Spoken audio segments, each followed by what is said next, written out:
옆 사람과 같이 인사하겠습니다. 오늘은 은혜에 대한 얘기를 좀 하려고 해서요. 옆 사람 보고 예수님의 은혜를 누리십시오 이렇게 인사하면 좋겠습니다. 예수님의 은혜를 누리십시오. 예수님의 은혜를 누리십시오. 네. 오늘은 은혜가 의심될 때라고 하는 제목으로 말씀을 나누려고 합니다. 다음 주는 부활주일인 거 아시죠? 예. 그래서 다음 한 주는 저희가 고난 주간으로 기념을 합니다. 부활절을 준비하면서 저희 마음과 또 저희 생각과 저희 영혼을 이렇게 다시 정돈하는 의미, 그리고 그 과정 속에서 이제 예수님의 십자가를 다시 한번 묵상하는 그런 시간을 갖는 게 고난 주간입니다. 그래서 이 한 주간에는 저희가 다시 한번 조금 즐거움이나 쾌락이나 이런 것들을 쫓는 것보다는 오히려 십자가를 다시 한번 이렇게 생각하는 그런 시간을 가졌으면 좋겠습니다. 우리가 십자가를 기억하고 계속해서 묵상해야 되는 것은 사실 우리의 믿음의 기초가 십자가와 부활에 있기 때문에 그렇습니다. 그 예수님이 우리 죄를 위해서 십자가대로 죽으시고 그 우리의 모든 죄를 대신 책임지셨습니다. 그리고 예수님께서 3일 만에 부활하셔서 우리가 새 생명을 누릴 수 있다는 거죠. 그래서 우리가 믿는 신앙의 고백은 그 예수님의 그 십자가로 우리의 모든 죄를 다 사함받았고요. 그리고 우리가 용서받은 것으로 인해서 바로 예수님이 부활하신 것처럼 우리도 새 생명을 얻게 됐다는 거죠. 그러니까 우리의 믿음의 고백은 바로 그 십자가와 부활에 있다는 겁니다. 그래서 우리의 마음 가운데 바로 예수님이 나의 구세주고 또 예수님이 나를 위해서 죽으셨고 또 예수님이 나를 위해서 살리시고 나에게 새 생명을 주셨다는 것을 저희가 믿고 고백할 때 우리는 더 이상 이전 사람이 아니라 새로운 사람으로 살아갈 수 있게 된다는 거죠. 그래서 우리는 예수를 믿게 되면 그냥 과거의 사람이 아니라 새로운 사람으로 새 생명을 누리며 살게 된다는 것입니다. 그래서 우리가 신앙생활하는 데 있어서 가장 중요한 것은 바로 예수님의 그 십자가 그리고 예수님의 그 부활을 이해할 뿐만 아니라 믿는 것이 중요하다는 겁니다. 오늘 읽은 말씀은 이제 사도 바울이 바로 그 갈라디아 교회에 들어온 율법주의에 대해서 얘기를 하는 겁니다. 이 율법주의라고 하는 것은 다 알다시피 예수님의 그 은혜에 대해서 대항하는 거죠. 그 은혜로 우리가 구원을 받은 것이 아니라 내가 열심히 노력해서 내 공로 때문에 바로 그 구원을 받는다라고 하는 얘기가 바로 그 율법주의를 설명하고 있습니다. 바로 그 율법주의가 이 갈라디아 교회에 들어와 있으니까 바로 그 갈라디아 교회에서 어떤 일이 일어나냐면요, 할례를 받아야 된다, 음식을 또 가게 된다, 이런 얘기들이 들어왔다는 겁니다.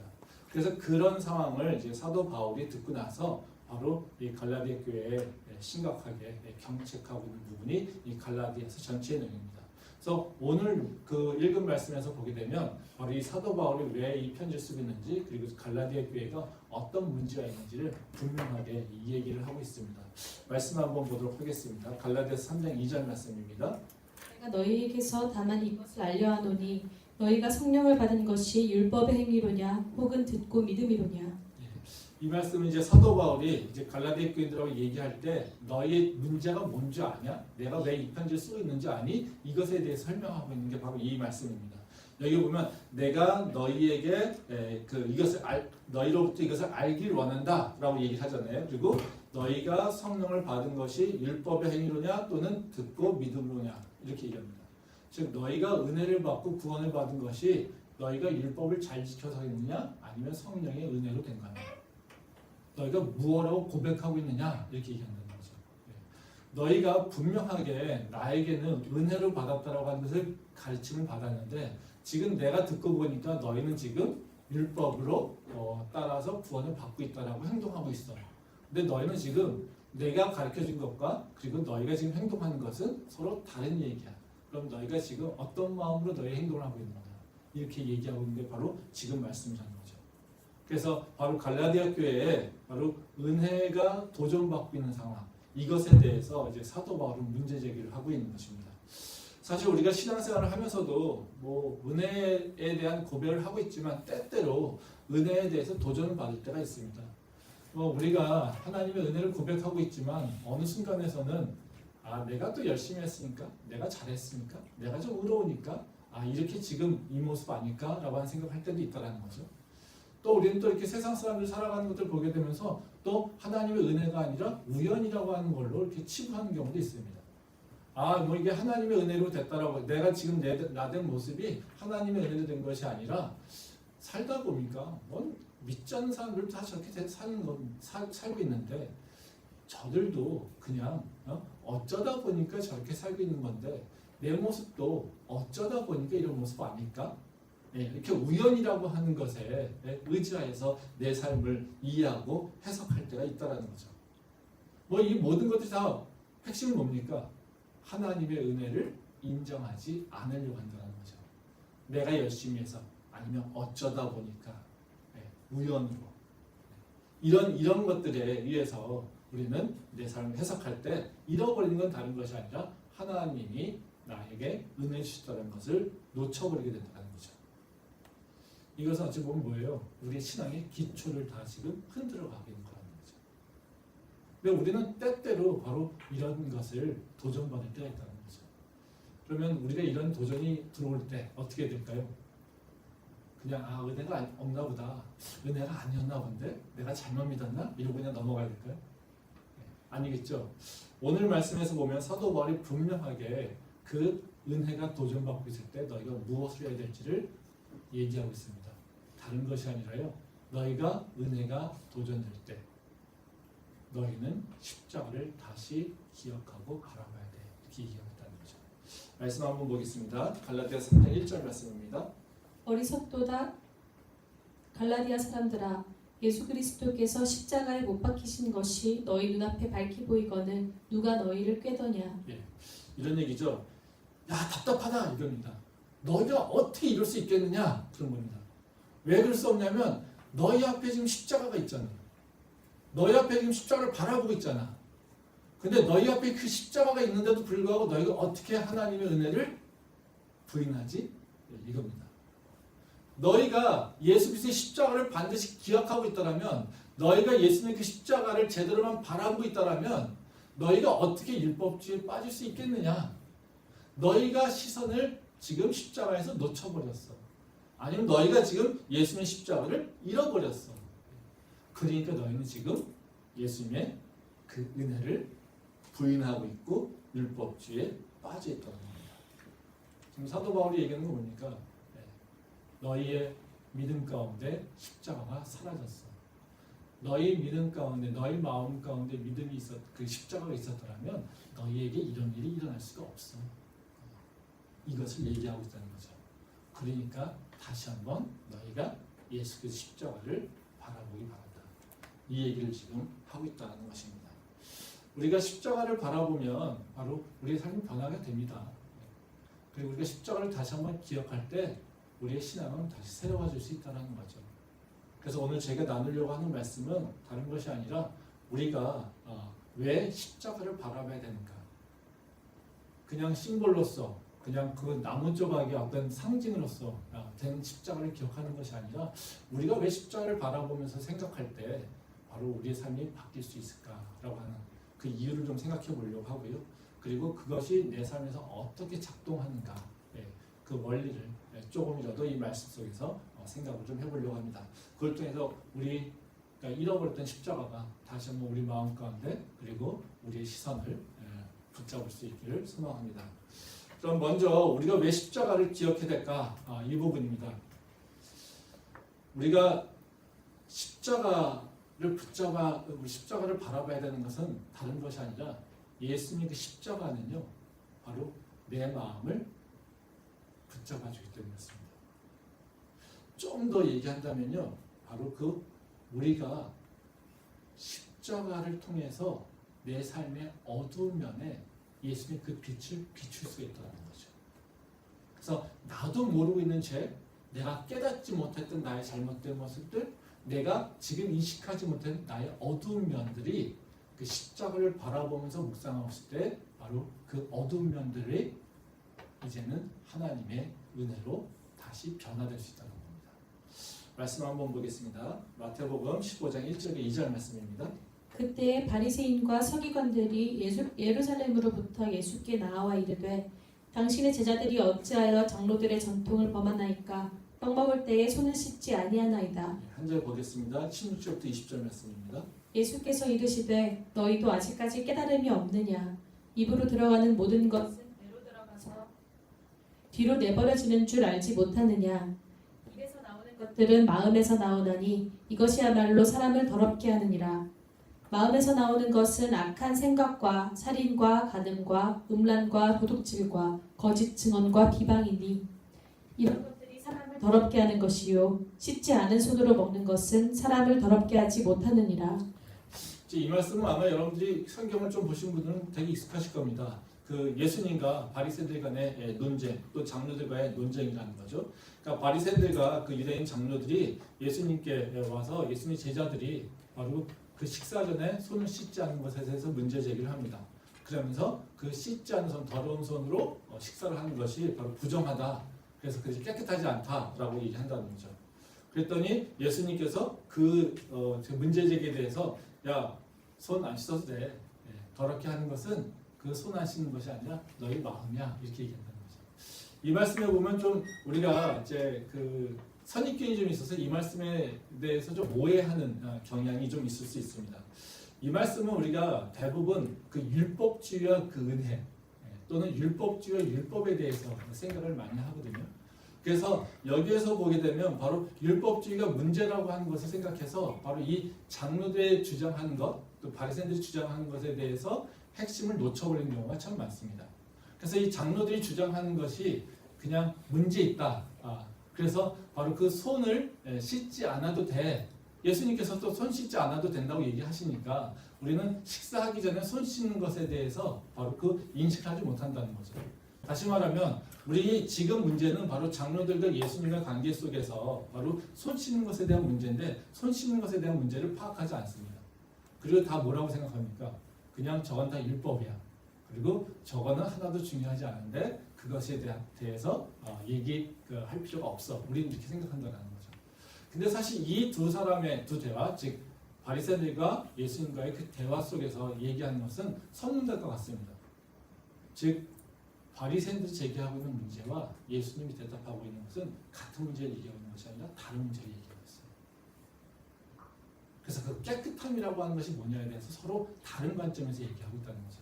근데 우리는 그 예수님이 결국에는 손을 씻지 않아도 된다라고 하는 생각 때문에 바로 그 율법주의에 대한 생각들은 율법주의라는 생각 때문에 그 손 씻는 것, 그 장로들의 그 주장에 대해서 우리는 무시해버리고 만다는 거죠. 근데 한번 생각해 봅시다. 우리가 장로들의 그 주장, 손을 씻을까, 식사하기 전에 손을 씻어야 돼 라고 하는 것이 틀린 주장입니까? 우리는 율법이라고 하는 생각을 하지 않고요. 지금 위생적인 관점에서 봤을 때 우리가 식사하기 전에 손을 씻는 게 맞습니까? 맞지 않습니까? 우리가 화장실 갔거나 아니면 어디 외부에 갔다 왔을 때 밥을 먹으러 식탁에 앉을 때 그럼 그 자리에서 먹는 게 그 손으로 먹는 게 맞습니까? 아니면 손을 씻고 먹는 게 맞습니까? 우리는 어떻게 가르칩니까? 손을 씻는 게 맞다는 거죠. 그럼 예수님께서 장로들 손 씻는 것에 대해서 문제 제기했더니 안 씻어도 돼 라고 하는 것은 예수님은 옳은 말일까요? 틀린 말일까요?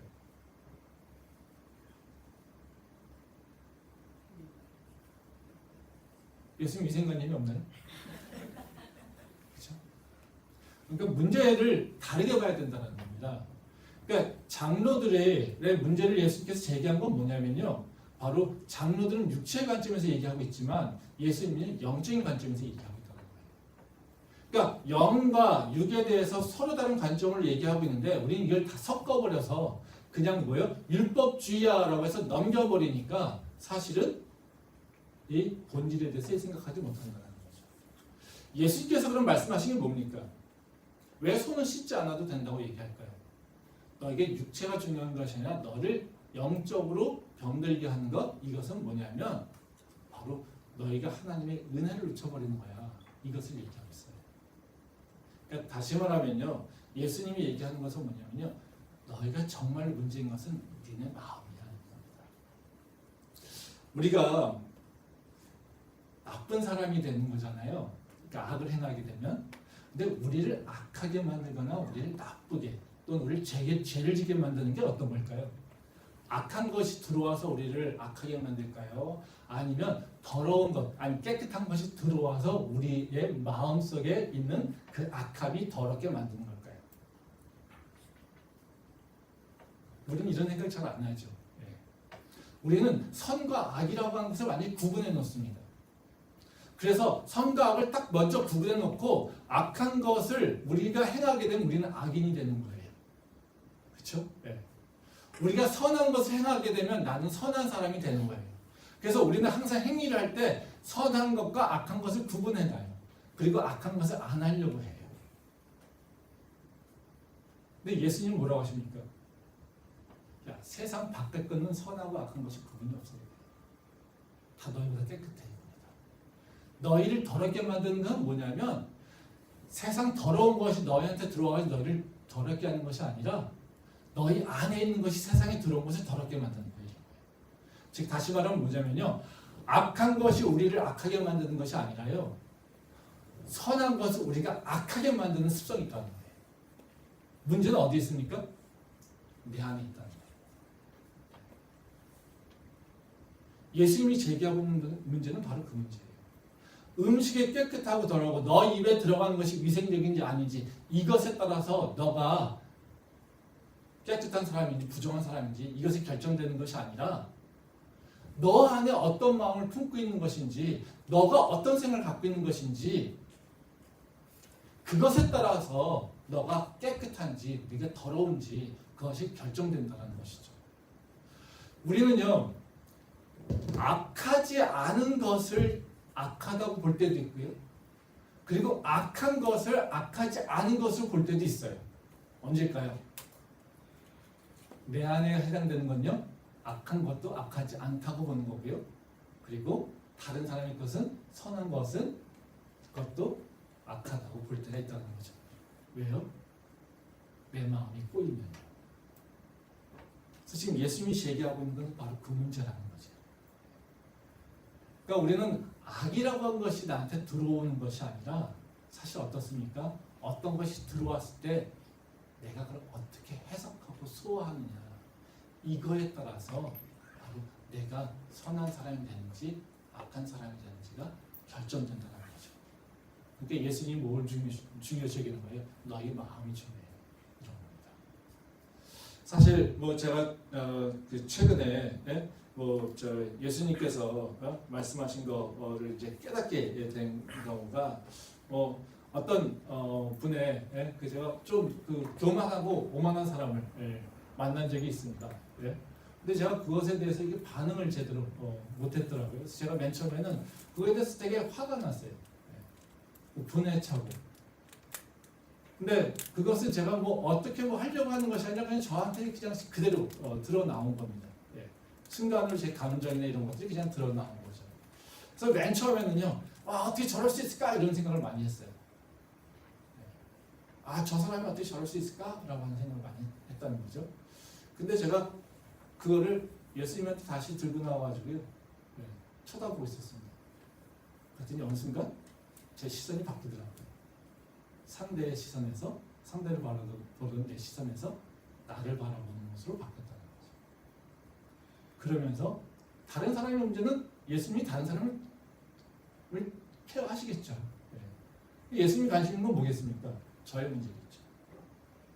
근데 저의 모습을 제가 바라보기 시작하면서 저의 모습도 이제 깨닫게 된 겁니다. 왜 그랬을까?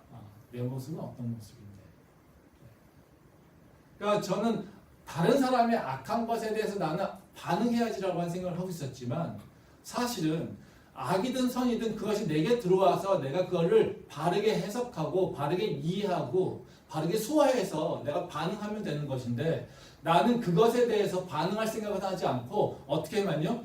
다른 사람이 악한 거야, 다른 사람이 잘못된 거야 라고 하는 것에 생각에 막 몰입하여서 내 더러운 모습을 보지 못했다는 거예요.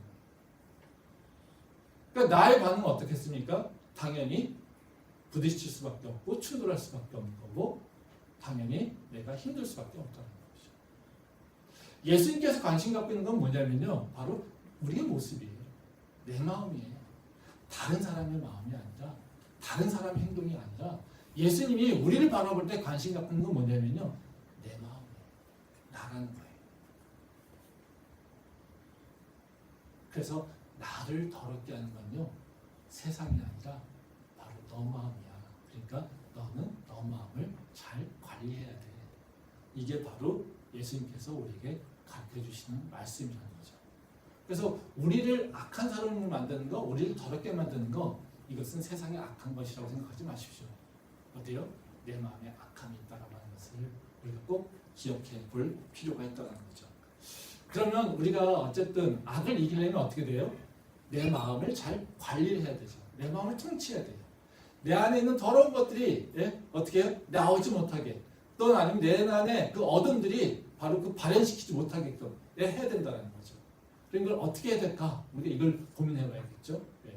십자가를 통해서 이루어집니다. 근데 그 원리라고 하는 것은 오늘 말씀에 보면 두 가지로 설명을 좀 하고 있어요. 첫 번째 뭐냐면요, 우리가 마음을 관리하려면요, 우리가 육체를 따라가는 것이 아니라 자꾸 성령님을 따라가려고 노력해야 돼요. 그러니까 내 생각, 내 육체의 기쁨, 내 육체의 편안함, 이런 것이 아니라 하나님께서는 왜, 성령께서 나에게 어떻게, 왜 이런 일을 행하셨지라고 하는 성령의 인도함을 따라서 가려고 하는 그 노력이 있어야 된다는 거죠. 말씀 한번 보겠습니다. 갈라디아 3장 3절부터 5절 말씀입니다. 너희가 이같이 어리석으냐? 성령으로 시작하였다가 이제는 육체로 마치겠느냐? 너희가 이같이 많은 괴로움을 헛되이 받았느냐? 과연 헛되냐? 너희에게 성령을 주시고 너희 가운데서 능력을 행하시는 이의 일이 율법의 행위에서냐 혹은 듣고 믿음에서냐? 이제 사도 바울이 이제 갈라디아 교인들에게 그 성령으로 시작했는데 어떻게 육체로 마칠 수 있느냐 이렇게 경책하고 있는 거잖아요.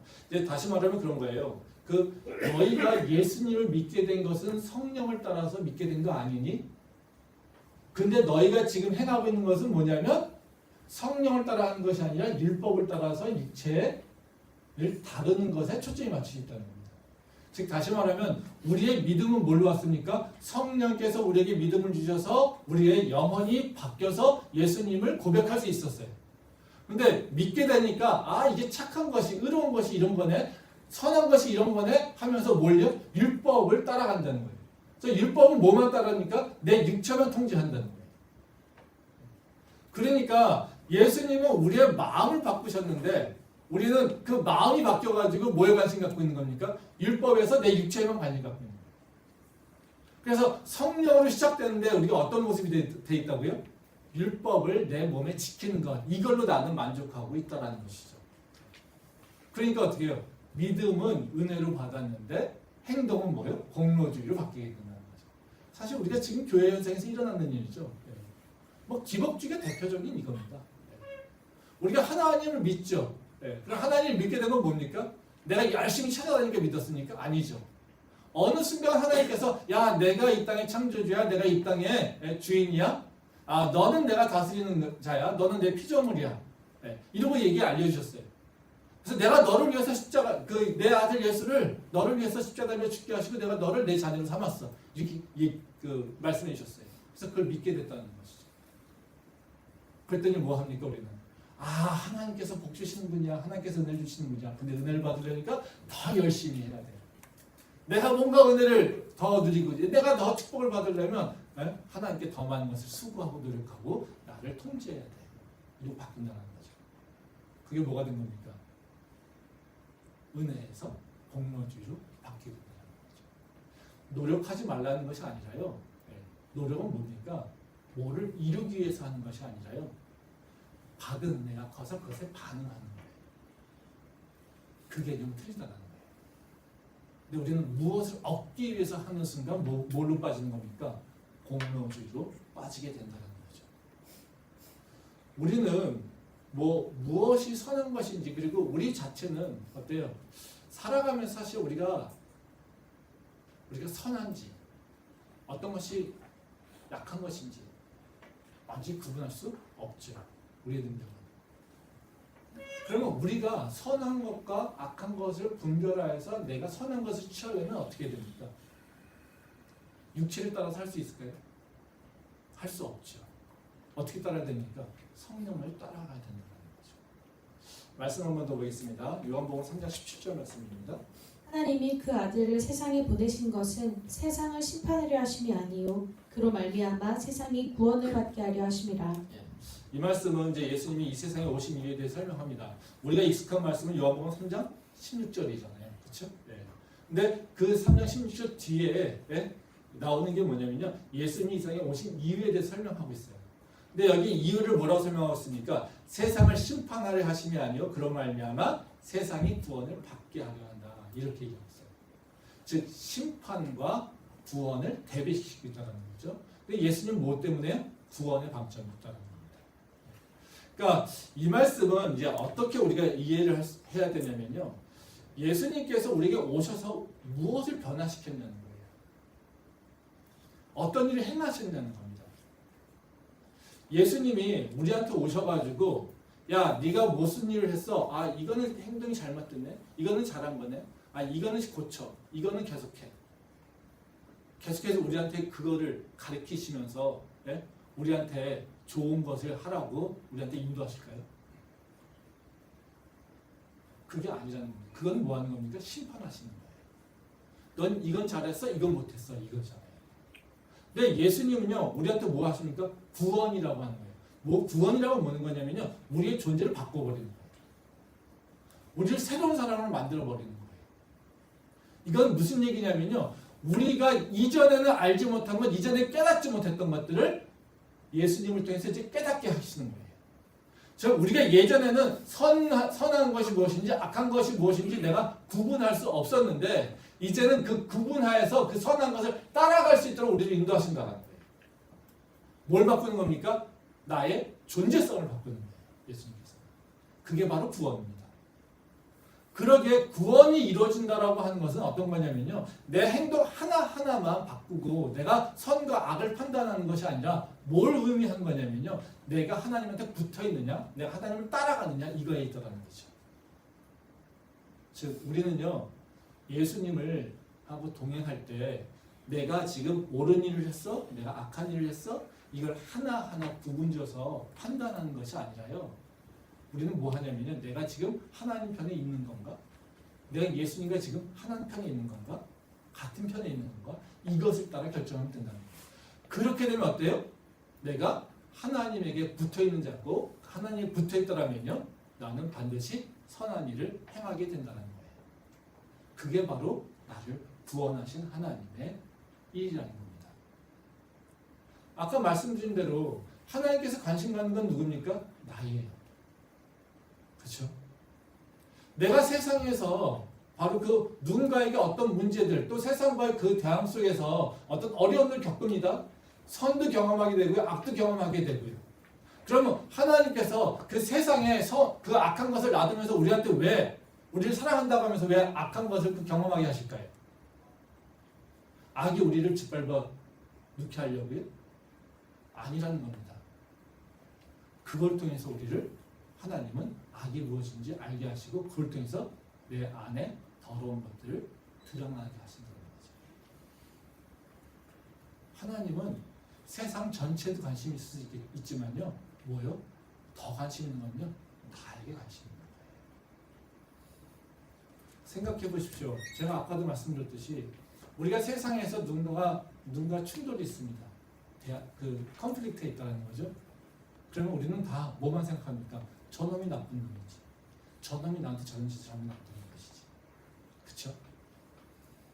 근데 그걸 가지고 십자가 앞에 딱 들고 나온다고 칩시다. 그럼 우리는 뭐라고 기도하겠습니까? 하나님 저 인간 진짜 나쁜 인간인데요. 저 인간 정말로요. 천벌을 내리세요. 그렇게 기도할 수 있습니까?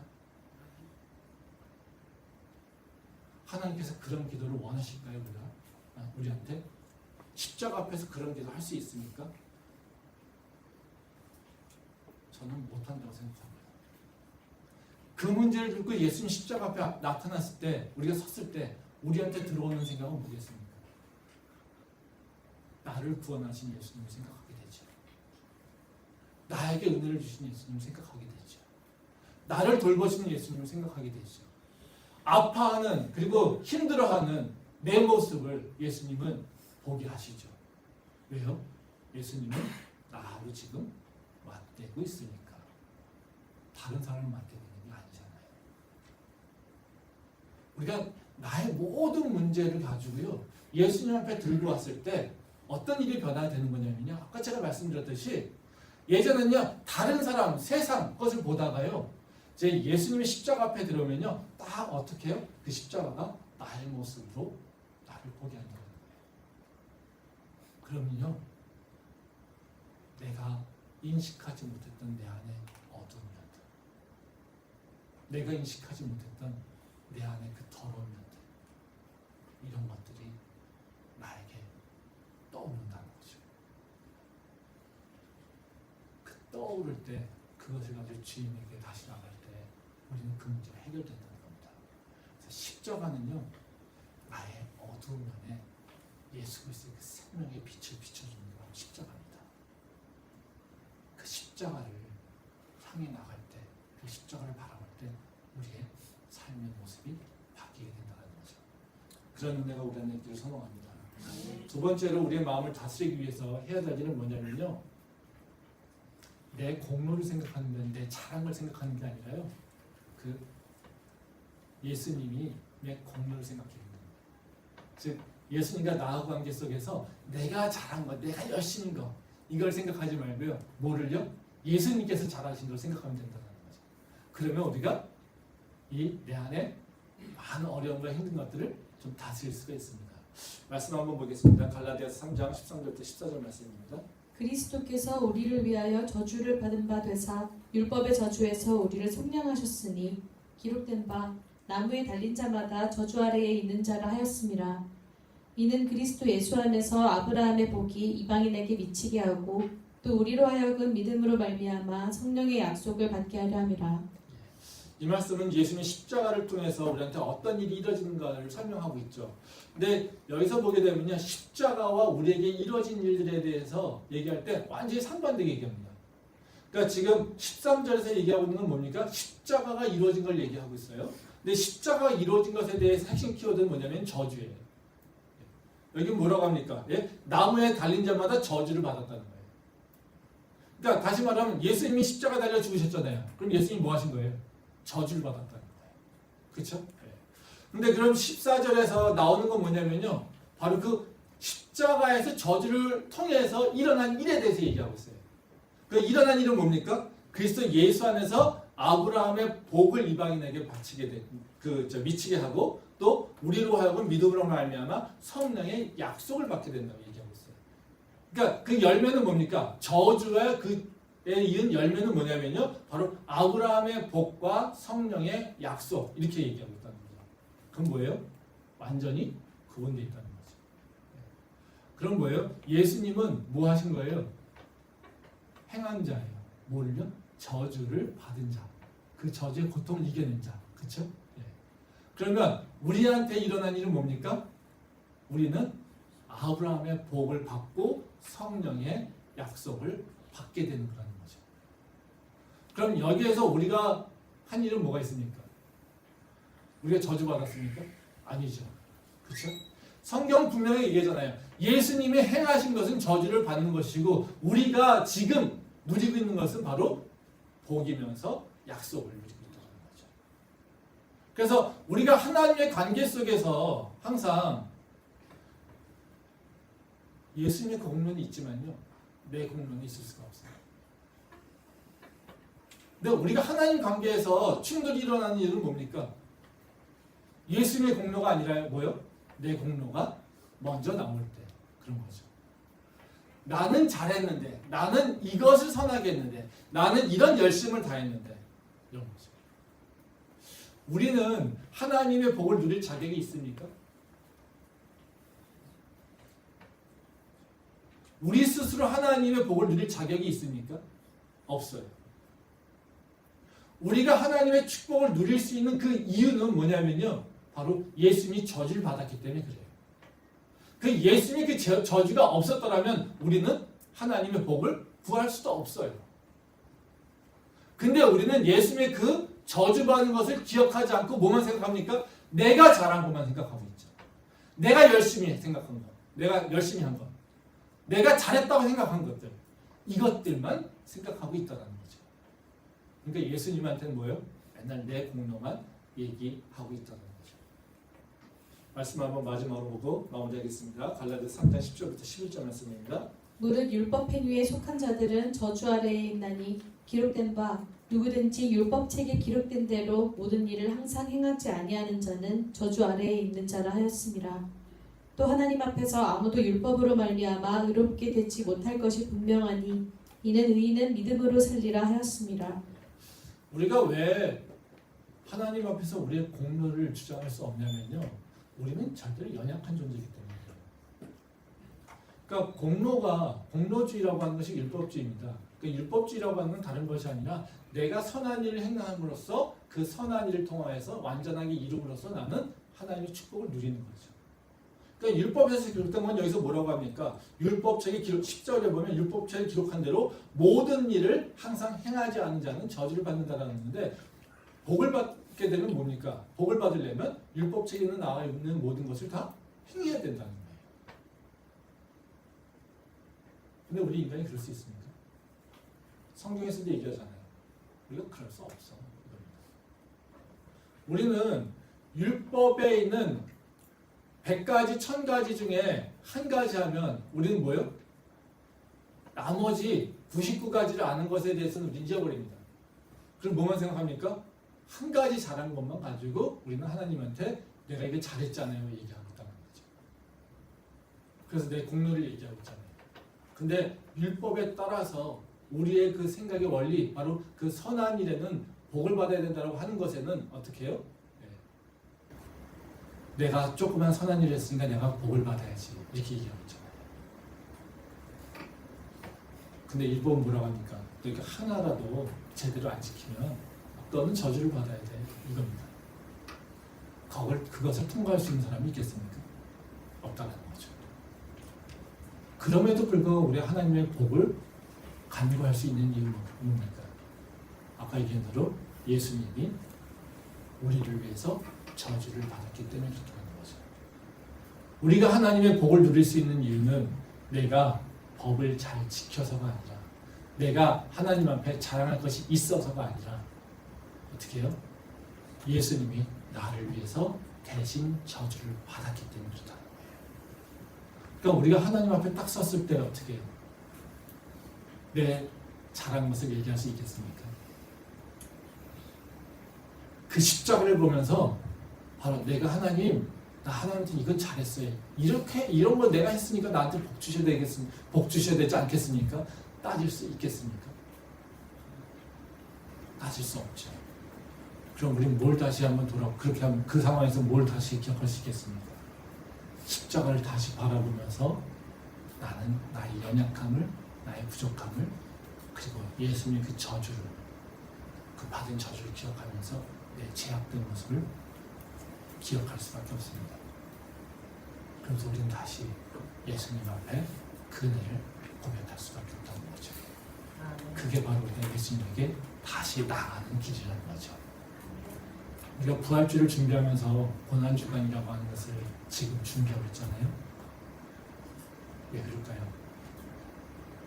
우리가 부활에 참여하기 위해서는 예수님의 그 고난에 참여해야 됩니다. 그리고 예수님의 그 고난받은 것을 인정해야 됩니다. 그리고 그 고난에 대해서 감사해야 됩니다. 그게 우리가 해야 될 일이라는 거죠. 한 주간 동안 고난주간을 경험하면서 그 십자가를 다시 한번 바라볼 수 있는 우리 모두 될 수 있기를 소망합니다. 기도하겠습니다.